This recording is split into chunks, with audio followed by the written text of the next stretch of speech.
5 easy steps to make it through airport security. This video is a social story. We see and talk through the 5 steps of going through airport security. Social stories help make a scary experience doable because you know what to expect. This information is particular to flying in the United States. When you first arrive at the airport, it's probable that there'll be lots of people around moving in every direction.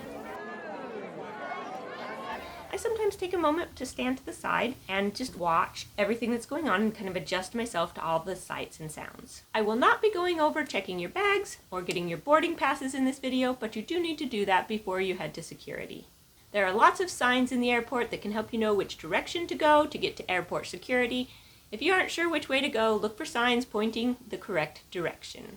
They recommend that you arrive at the airport 2 hours early if you're flying domestically or within country, or 3 hours early if you're flying internationally or out of country. And the main reason that they ask you to do this is because sometimes it takes quite a while to get through airport security. Here's a little tip that can sometimes help you get through security faster or not have to wait in quite as long of a line. There are often more than one security checkpoint within an airport. Sometimes the lines in the security checkpoints going towards maybe gates A and B are full, but the security checkpoints heading towards gates C and D may have short lines. If you can get between the different wings of the airport once you pass security, sometimes it makes sense to go through a different security checkpoint and then walk a little bit longer afterwards to get to your gate. Hey friend, I'm Amy on a lolly life, and being with you is like being on a happy little vacation, the kind that doesn't cause stress and anxiety. Although I do have to admit that there is a little bit of stress and anxiety just trying to make a video.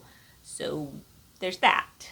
There's usually 2 different lines when you get to the security checkpoint. There's the TSA precheck, which is usually a much shorter line, and then there's the general boarding line. There are several advantages to the TSA precheck, besides the fact that the lines tend to be a little bit shorter. And so if you fly more than a couple of times a year, it might be a good idea to look into that program. For this video, we're going to go through the general security checkpoint line. Don't bring items that you're not allowed. It's just going to get you in trouble and make everybody around you grouchy. If you have any doubt about whether something you want to bring is prohibited, look it up on the TSA website. On their homepage, they have a place that you can click called What Can I Bring? They have a long, extensive list telling you exactly what you can't bring through security. Step 1. You will walk through the roped-off maze until you get to the end of the line of people. Security does not like people slipping under the ropes to get to the end of the line. If you do that, they might get after you.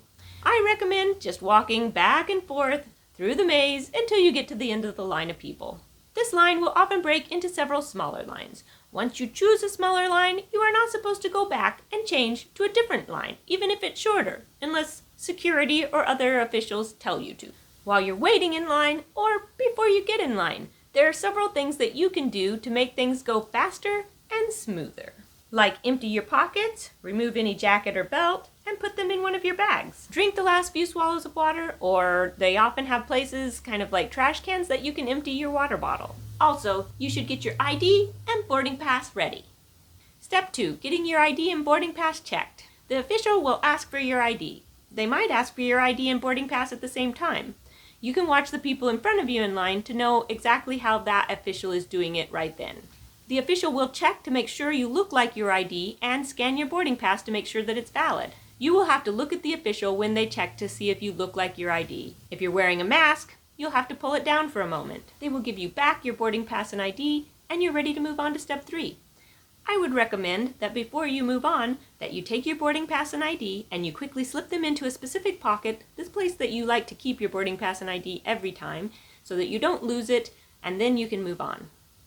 Step 3, which is what some people consider the hardest step, because you have to do several things in a short period of time. Most of the time, you will be required to remove certain things from your carry-on and your personal item, like your purse, backpack, briefcase thing, as well as remove things from off your person. You put these things in plastic bins, slide them over onto the belt, and send them through the scanner along with your luggage. Each airport tends to do this just a little bit differently.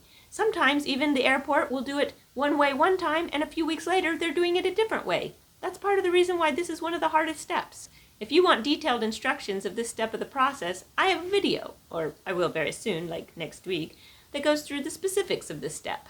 In this video, I'm going to tell you that you need to remove your electronics and your quart-sized zipper bag of travel-sized liquids from your bags. And you need to remove from your person your shoes, jackets, belts, keys, and empty your pockets. Step 4, going through the scanner or getting a pat-down.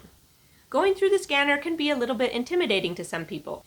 Although I think going through the scanner isn't that big of a deal and is super easy and fast once you know what you're doing. When it's your turn to go through the scanner, you walk in and you put your feet on the footprints, and then there's a picture of how you're supposed to raise your hands. What it is you raise your hands and then you stand there still for about 3 seconds while the scanner turns and zips around you. Then you exit the scanner.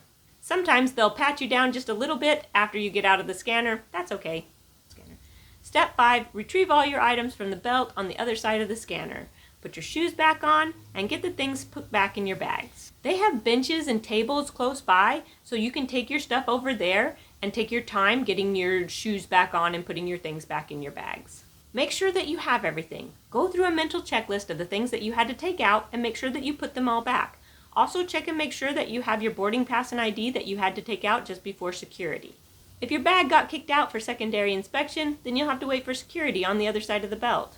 When they grab your bag, they'll have you watch while they dig through your bag to look at the thing or things that they need to take a closer look at. No worries, if you didn't bring anything illegal, it'll only take a minute or two and you'll be on your way. Now that you're through security, you can move on to finding your gate, but that's a whole different topic. If you find social stories a good way to learn about and handle new situations, I have an entire playlist of them that you can click on in the corner. Also, liking this video helps it reach more people that could use help to feel less nervous about airport security. Thanks for joining me on this episode, and I'll see you next time. P.S. I like my London Fog under the seat bag, and I have more information about it in the description below, along with an affiliate link.